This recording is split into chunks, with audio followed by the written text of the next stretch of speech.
có mong bì là cái ý phá chân chẳng sang con rì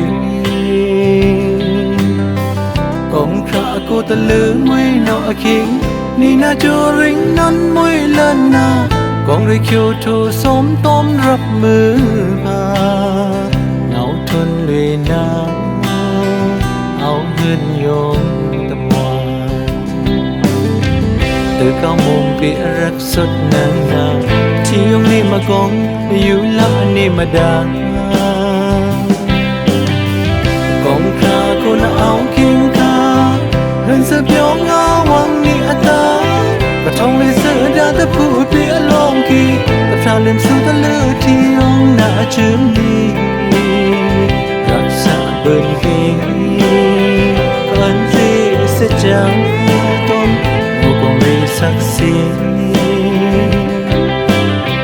bạn ta phiền lên mong chẳng sang cao môn về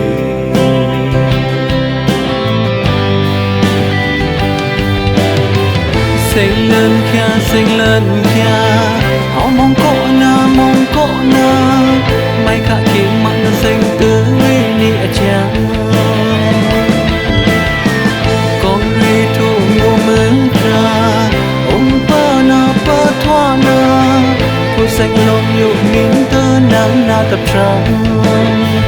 rong chưa kêu chân vô muốn xa vô chân tôm thì chẳng sang con lùi sẽ cho ta tham thiếu tôm cao mồm về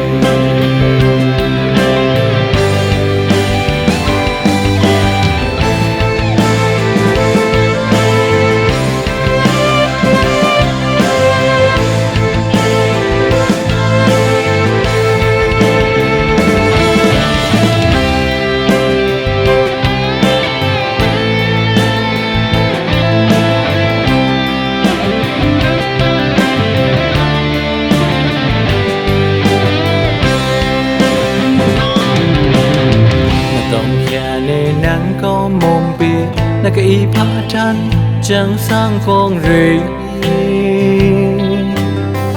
con khả cô ta lứa mây nọ khiến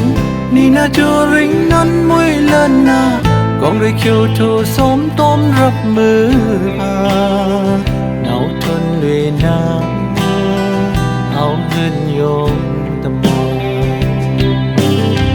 từ cao mồm bia rắc xuất nắng na chỉ ông ni mà con yêu lạ ni mà đàn con khả cô na áo kim kha hơn sớm gió ngao hoàng ni ta và trong lời sơ đã ta phụ bia long kỳ tập ra lên xuống ta lỡ thì ông đã chớm đi rắc xa bên kia con gì sẽ chẳng tôn một con người sắc xin ta phiền lên mong chẳng sang cao môn về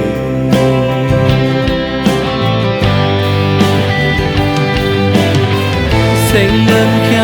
lên kia họ mong có na mai khả kiếm mặn xanh tươi nịa chàng